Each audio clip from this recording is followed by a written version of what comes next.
Hey everybody, how's it going? Welcome back to Stylus Meets Vinyl. My name is Chris. Today I'm going to talk about my top 10 most valuable records in my collection. Now, I made this video about 3.5 years ago, very shortly after I started my YouTube channel. And I said in that video that it was going to serve as like a snapshot in time of what my collection looks like and the values of the records that were in my collection. At that time, I had less than 200 records. I have about 400 now, so the collection's about doubled. And I thought it would be a good time now to see how that list has changed. I actually went back and watched that video from 3.5 years ago, and I found it kind of amusing, the records that I showed, and just really how low those numbers were. So I'm excited to show you guys the new list. If you don't know Discogs, it is an online database where you can catalog your records, you can buy and sell records there. There's an area on a record between the label and the last groove where there's numbers. You enter those numbers into Discogs. It will give you the specifics of that album and tell you the last 10 sales that it has sold for. That gives you the lowest, the highest, and then the median price, which is if you line up all those numbers from highest to lowest, it will give you the very middle ground. So it's just a general guideline. It's not gospel. You can't say stone cold, okay, this is how much this record is worth.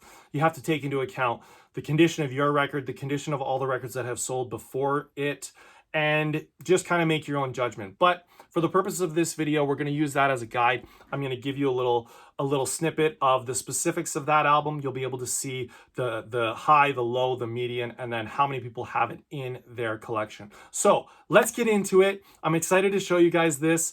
If you don't know me and don't know my channel, I started this channel about almost 4 years ago. I've been collecting records since about 2012, 2013. As I said, I have about 400 records, which is actually pretty small in comparison to a lot of other people in the vinyl community. But I love records, I love music, I love the history of records, and I love talking about my collection. So I hope you guys enjoyed this video and you stick around until the end, because number one is pretty impressive and it's got a cool story. So let's start with number 10. We've got the Matthew Good Band. This is the Audio of Being. So this is an album from 2001. The Matthew Good Band were a Canadian alternative rock band from the 90s and 2000s. This is their final album in 2001. They broke up shortly after this. And I've always been a big fan of Matthew Good Band, Matthew Good solo stuff, and this is one that I've wanted to get in my collection for a while. It was released in 2001. They didn't press it to vinyl until 2018. There are only 365 copies listed in Discogs, and this has a median value of $84.49. So this is number 10 on the list. Next, we're go to number 9. So this is the Jimi Hendrix Experience. Are You Experienced? This is a 1967 Canadian mono copy. This is the tricolored reprise label. You'll see there. That's a good indication that it's an early copy. And I found this at a yard sale. I bought this for about 20 bucks, and it's not in the best condition, but even in the condition that it's in, it's still worth a good bit of money. And I knew when I saw the label that it was worth picking up, and the guy sold it to me for like 20 bucks. So yeah, so this is number 9. This is worth $102.65. Number 8, we've got another Canadian band. This is Big Wreck. Their 2012 album from 2012. Their album is called Albatross. This is their reunion album. They broke up in the early 2000s, and they got a couple band members back. They went on tour again, released another album. This is a 2025 Canadian Record Store Day pressing, and this one's peculiar because the hype sticker there says, I don't know if you can read it, it says limited edition of only 2,500 copies. And on Discogs, there are only 441. And so I imagine this price will probably go down as more people start to get it. I don't know why more people don't have it, but it's on this beautiful gray and black pressing. And this is a double album with some live versions and some alternate versions of songs from that album. So if you're a fan of the band and fan of that album, I recommend finding that. You probably still can find it. So Next, we've got number 7.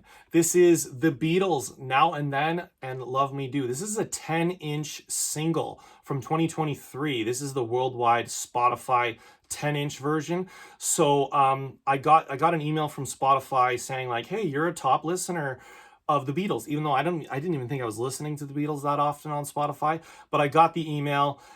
I bought it for $30. I remember thinking, well, this is a money grab, but I'm like, I gotta kind of have this last version, this last release from the Beatles, this AI restoration of this song. So I bought it, and then actually it was about a month between it arrived at my house and between me ordering it and it arriving, and I saw that the price was just shooting up, and it was like $300, $400. And so I thought, okay, this might have some value to it, because I guess only Spotify people were able to get it. You couldn't get it from the Beatles store. So that's why it has some value more than the 7 inches and the 12-inch. And so, but it's actually, the value has gone down in the last several months. But I actually haven't even opened it yet. It's still sealed, and I feel kind of bad about that because I open all of my records.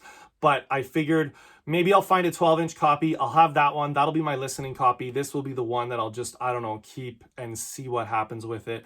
But so this is number 7 on the list, and this is a median price of $126.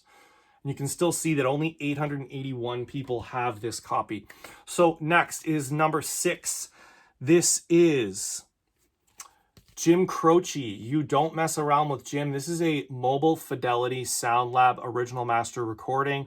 This is from 1982. It's a US 1982 copy with the kind of white, well, you can't really see it there, the white MoFi label. It's in really good condition. I was kind of surprised at how much it was worth, but I guess, it's the only MoFi they've done of this one. And you can see 603 people have this copy, and it is worth $128.11. That was number 6. Number 5. This one's kind of an interesting one. This is from 1970. This is Let It Be. And so I mentioned when I started my collection, I inherited a bunch of records from my parents. And this was one of them that was in there. But the only thing that was in there was, if I can pull it out, was the album, which, nothing special about this album. Let's Let It Be. And then there was this like cardboard stock. And I was like, what? I'm like, there was something in here. I don't know what it was, something more than the album. And then I made a video about this a year or so ago. My parents found in their house like all these old Beatles magazines and Beatles paraphernalia and stuff, and they gave me that stuff, and in that was this book here. This is entitled The Beatles Get Back, which was one of the kind of early names for Let It Be, was called Get Back. And so I realized, okay, this is what went inside this little stock cover here. And so there was actually also a plastic insert that I think dissolves over time, and so there's not a lot of them around anymore. So I don't have that plastic insert, so maybe it's not worth exactly how much it says here, but I was really excited to have all 3, to be able to kind of restore them all to their original state. And this is number 5 on the list, and this is worth $132.01. But you'll see a copy sold for $3,500, which is completely wild. Only 707 people have this in their collection. So I thought that was pretty cool. Next, we're in the top 5, or I guess we were already in the top 5, but we've got next the same title, just different version of it. This is Let It Be Naked. This is a 2003 European pressing with the 7-inch fly on the wall little single there. And there's a really interesting story of how I came to acquire this album. I don't think I'll tell it here, but it is in one of my videos. I'll provide a link to that video so you can see how I got it. Is quite interesting, and it was a nice little surprise from my wife. So if you don't know, this is, Phil Spector produced this album, and I guess Paul was never really quite that satisfied with it. it was very overblown with orchestra and this little wall of sound that Phil Spector was known for. And this is the 2003 stripped down version of this album that Paul produced. And some people say it's better. Some people say it's not quite as good. I personally think it is vastly better than the original version. And I actually made a video on a comparison between these two versions. So if you're curious to learn more and learn more of my thoughts about that, I would suggest checking out that video. I will leave a link to that one in the description of this video as well. So this one is this is number 4, and this is worth $222.05. Next, in the top 3, we've got, this is an album that I talk about quite a bit because I really enjoy this album. This is Them Crooked Vultures from, this is 2009 pressing. I think this is the only pressing that is out there. I remember seeing it, so I listened to this a lot when it came out in 2009, but I wasn't into vinyl at the time, so I never bought it on vinyl. And then years later, probably 2019 or 2020, I was at my record shop and I saw a copy of this, and it was for $38. And at the time I still wasn't really spending that much on records. And so spending $38 on a record was a lot, which now just seems insane, but it was a lot. And so I remember COVID hit, we went into this lockdown, and the whole lockdown I was thinking about this record, and I was like, oh, I should have bought it. I wonder if it's still there. So once the lockdown was lifted, I went back to my record store, and luckily it was there, and so I bought it for $38, and since then it has shot up. So this is Dave Grohl from the Foo Fighters and Nirvana, Josh Homme from Queens of the Stone Age and the Eagles of Death Metal, and John Paul Jones from Led Zeppelin. So their only album that they ever made. It was kind of lightning in a bottle. I really love this album. It's very hard rocking. If you like Queens of the Stone Age, I think you will like this album very much. And yeah, I was really glad that I picked this up. And actually, I went back later to that same shop, and they had another copy of this one. And if I had known at the time that it was going to shoot up in price, I would have bought that copy as well. But I had my copy, so I was happy. And this is number 3 on, this is number 3 on the list. And this is, I don't know if I said, a 2009 US pressing. There's 12,286 people who have this in their collection. And this is a median price of $232.96. So if you see that in the stores, make sure you pick that up. I highly recommend it. Now we're in number 2. I showed you a record from the Matthew Good Band, and this is a solo record from Matthew Good.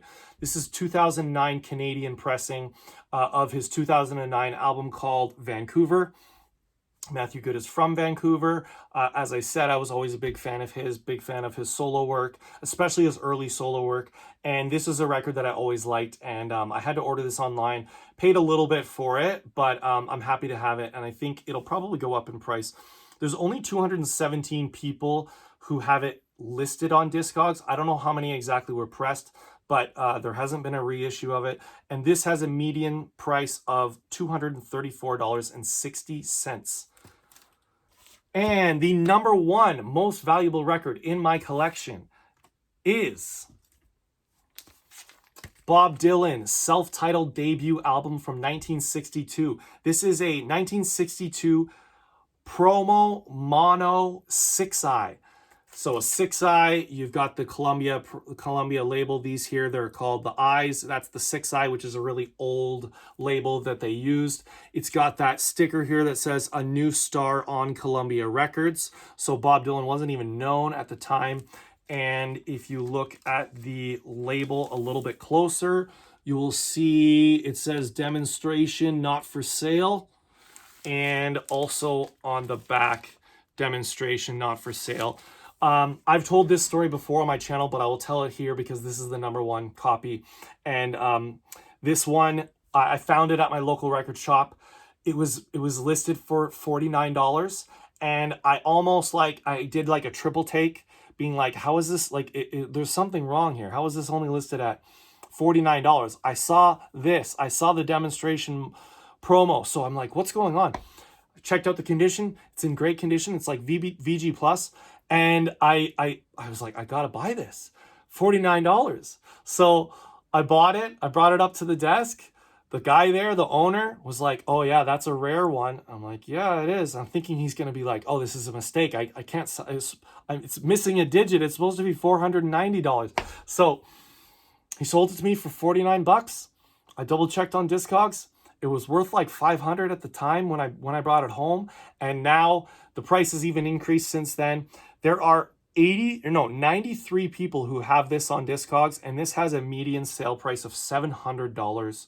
This one actually fluctuates a lot. Not too long ago, it was over 800, but it's showing 700 now. But this is by far the best find I've ever had in my life.